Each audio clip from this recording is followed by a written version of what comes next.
Puji Tuhan, bertemu kembali dalam topik sekolah kehidupan, belajar dari para tokoh-tokoh Alkitab.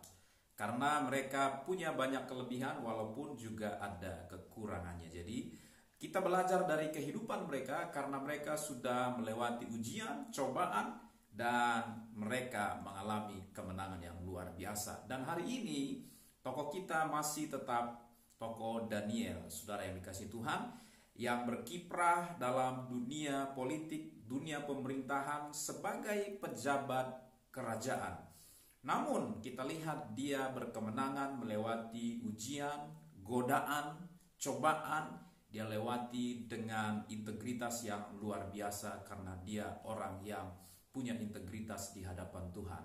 Puji Tuhan, saudara yang dikasihi Tuhan, yang menjadi pertanyaan kita adalah apa rahasia dari kemenangan Daniel? Apa rahasia sehingga dia bisa berkemenangan dengan ujian yang luar biasa? Ujian membawa dia masuk mengalami kesempatan emas, saudara yang dikasihi Tuhan.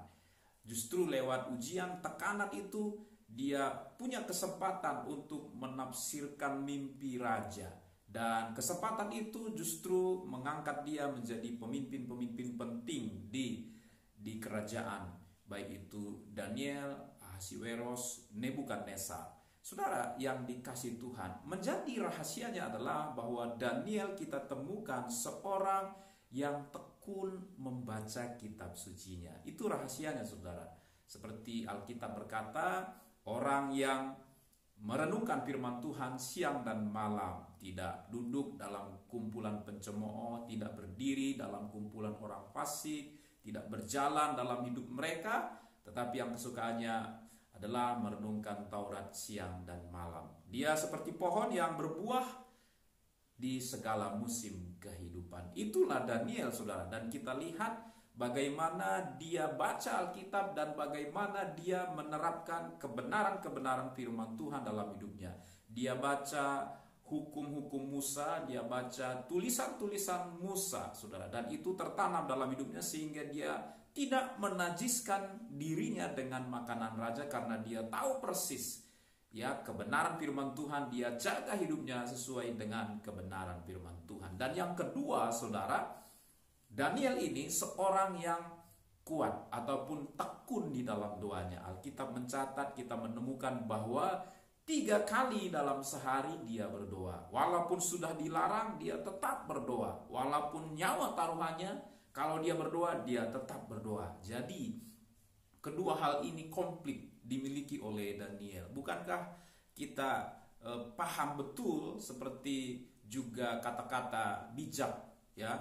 Rohaniawan berkata bahwa firman itu adalah makanan bagi roh kita, bagi jiwa kita.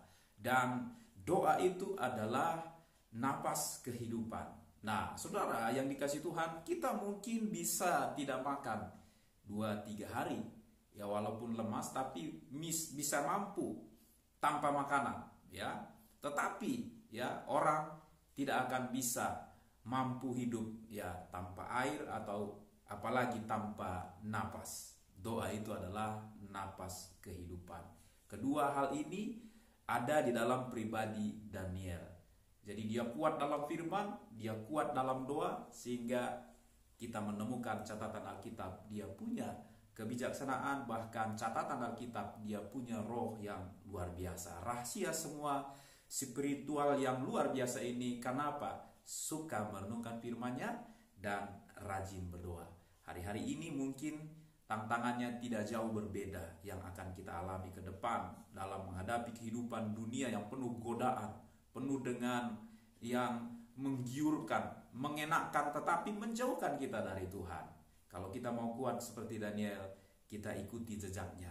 Rajin baca firman Tuhan, bertekun dalam doa, sehingga Roh Kudus memampukan kita. Kita punya roh yang luar biasa yang memimpin hidup kita. Jika Daniel berhasil, maka kita pun sebagai pengikut Tuhan mengikuti jejaknya, kita juga pasti berhasil. Puji Tuhan. Salam berkat bagi kita semua. Biarlah Tuhan membuat kita berhasil dalam hidup kita, karena kita andalkan Dia, kita renungkan firman-Nya, dan kita bertekun dalam doa karena kita mengandalkan Tuhan.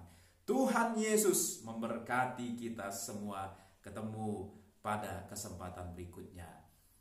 Tuhan Yesus berkati.